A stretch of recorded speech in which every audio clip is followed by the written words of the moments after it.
Bon vendredi après-midi tout le monde, j'espère que vous allez bien. Alors on se revoit encore cette semaine pour un petit rendez-vous hebdomadaire pour la lecture cette semaine d'une histoire méditative. Et là, vous lisez peut-être le titre du live qui est œuf brun, œuf blanc. Ce que je vais vous montrer aujourd'hui à faire une omelette. Et non, c'est pas mon but. En fait, je vais vous expliquer un peu l'histoire derrière ce titre-là lundi qui vient de passer. Bon, c'était la fête de la reine. Et puis, en soirée, j'avais un cabinet d'hypnose publique avec mon professeur qui m'a formé.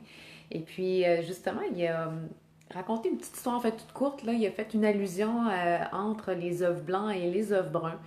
J'ai pas envie d'élaborer, en fait, là-dessus parce que je vais en parler un petit peu dans mon histoire. Donc, vous allez comprendre un peu la raison pour laquelle je parle d'œufs blancs et d'œufs bruns. Et je remercie mon professeur Emmanuel. Donc, je t'embrasse de m'avoir inspiré cette histoire-là. Et donc, ça parle en gros, juste pour vous dire le thème aussi de tout ça, de fitter dans le moule. Je sais pas pour toi si c'est important de fitter dans un moule. Personnellement, je trouve que les moules, et là on parle pas du crustacé, parce que j'ai fait une citation par rapport à ça, et puis là il y a quelqu'un qui m'a dit, est-ce que tu parles du crustacé ou du moule-moule? Non, non, je parle du moule et non du crustacé. Alors personnellement, les moules, ça m'étouffe, et je sais que pour plusieurs, c'est le cas aussi.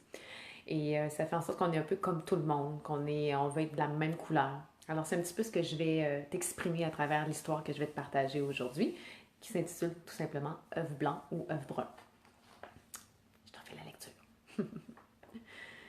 Élise, t'as vraiment pas l'air dans ton assiette.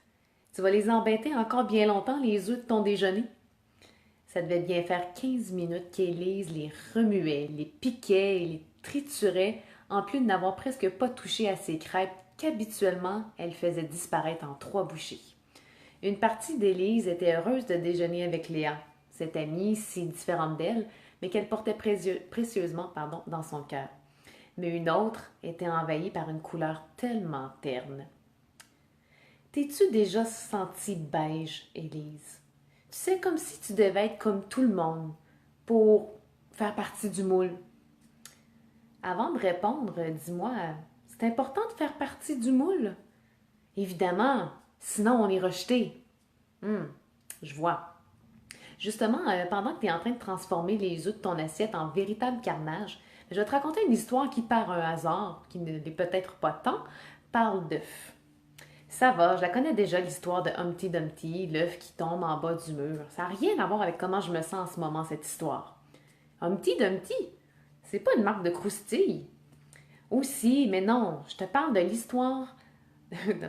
Aussi, mais non, je te parle de l'histoire de Humpty Dumpty l'œuf. Je croyais que tu voulais me raconter cette histoire. De toute évidence, on ne nous a pas raconté les mêmes histoires d'œufs, toi et moi. Bref, tu veux l'entendre? Bon, pourquoi pas. Il était une fois un œuf blanc dans une boîte avec 11 autres œufs blancs de la même grosseur. Pour faire partie de la boîte, il fallait être blanc puis de la même grosseur. Un jour, un gros œuf brun passa devant la boîte et l'œuf blanc intrigué lui demanda: Hé, toi, pourquoi, pourquoi t'es brun et si gros? Et l'œuf brun répondit: Eh bien, j'ai choisi d'être moi, d'avoir ma couleur et d'être de la taille qui me plaît. L'œuf blanc, triste, lui répondit: Oh, ce que j'aimerais, moi aussi, être de ma couleur, de ma grosseur. Et l'œuf brun alors de demander: Et justement, si tu étais toi, mais tu serais de quelle couleur? L'œuf blanc, tout sourire, répond: Je serais un bel œuf turquoise. Et l'œuf brun confirmé: Turquoise, wow! J'en ai encore jamais vu, mais dis-moi, œuf blanc, qu'est-ce qui t'empêche d'être toi? Et l'œuf blanc de répondre: Ben, je pourrais plus être dans cette boîte, on va me rejeter. Et l'œuf brun de renchérir: C'est agréable d'être dans cette boîte? Et l'œuf blanc, en toute sincérité, répond: À vrai dire, non, j'étouffe. L'œuf brun alors de dire: As-tu déjà pensé, est-ce qu'il serait bien d'être rejeté des autres œufs blancs de la boîte? L'œuf blanc surpris se met à réfléchir car, à vrai dire, il avait toujours pensé à ce qui pouvait arriver de négatif s'il était rejeté des autres œufs blancs de la boîte. En réfléchissant à ce qui pourrait être positif, il lui vient cette idée qu'il exprime à l'œuf brun. Ben, je serai accepté par des œufs qui, comme moi, souhaitent être différents. Voilà un constat fantastique, non? Et dis-moi, œuf blanc, si tu restes dans cette boîte, que se passera-t-il? L'œuf blanc se met à réfléchir et voyait bien que son avenir était sombre. Je vais finir cassé, brouillé et peut-être même crevé. Léa vit alors la peur traverser les yeux d'Élise, puis son regard devint absent. Élise, tu vas bien? Crevé! Ah! Si je reste beige et dans le moule, Léa, c'est ce que j'ai l'impression qu'il va m'arriver. Je vais crever. C'est pas pour vrai, c'est à l'intérieur que je crève, que je meurs à petit feu. Je sais pas où t'es allée pêcher cette histoire-là, Léa, mais elle me fait réaliser combien j'accorde beaucoup trop d'importance au regard des autres. Et ouf, c'est difficile à dire, mais aussi combien elle me met en plein visage ma blessure de rejet et d'abandon. Mais au final, en restant à des endroits qui ne me conviennent pas, avec des gens qui ne me conviennent pas, ben c'est moi que je rejette, c'est moi que j'abandonne. N'est-ce pas le pire des rejets que quelqu'un peut vivre? En effet, Léa, c'est le pire. Alors, Élise, que vas-tu faire maintenant? Ben, je vais sortir de la boîte et demander au serveur, de demander au cuisinier de me refaire mes œufs avec des œufs bruns. Non, encore mieux, avec des œufs turquoise. Alors, hey, allô, aux gens qui sont là en ce moment. À force de suivre le moule, on devient une tarte. Oui, je l'ai souvent lu, cette citation-là. Elle me fait toujours sourire parce qu'on voit l'image. Hein. Parce que quand on parle de tarte, ça veut dire que ben, c'est ça, on est un peu tarte. Alors, on ne veut pas devenir un peu tarte en restant dans le moule. Alors, ben, je t'invite à me partager justement qu'est-ce que cette histoire-là t'a fait vivre, ce qu'elle t'a fait réaliser. Moi, personnellement, ben, c'est quand même...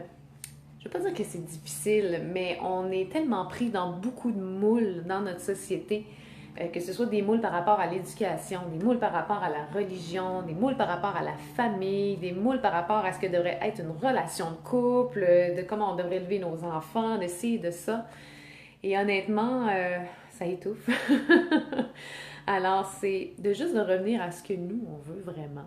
Puis, dans le fond, si les autres, dans la boîte ou dans le moule, ne veulent pas la même chose que nous, ben en étant rejetés d'eux, comme je parlais dans l'histoire, mais c'est qu'on va être accepté par d'autres qui souhaitent la même chose que nous, ou du moins qui ont une vision un peu plus générale, puis qui acceptent des gens qui pensent différemment, qui voient différemment, qui agissent différemment, et surtout qui agissent, pensent et voient de la façon qu'eux ont bien envie d'agir, penser et voir. Alors sur ce, ben, je vais te souhaiter un superbe week-end. Le soleil se pointe à l'horizon, alors j'espère qu'il va être là tout au long du week-end. Puis sinon, ben, tu penseras à moi lorsque tu vas déjeuner durant la fin de semaine avec des œufs blancs, bruns, ou si t'en trouves un turquoise, écoute, laisse-moi savoir, je serais vraiment, vraiment étonnée. Alors je t'embrasse et je te souhaite un bon week-end. À la semaine prochaine. Bye bye et merci à ceux et celles qui ont été là.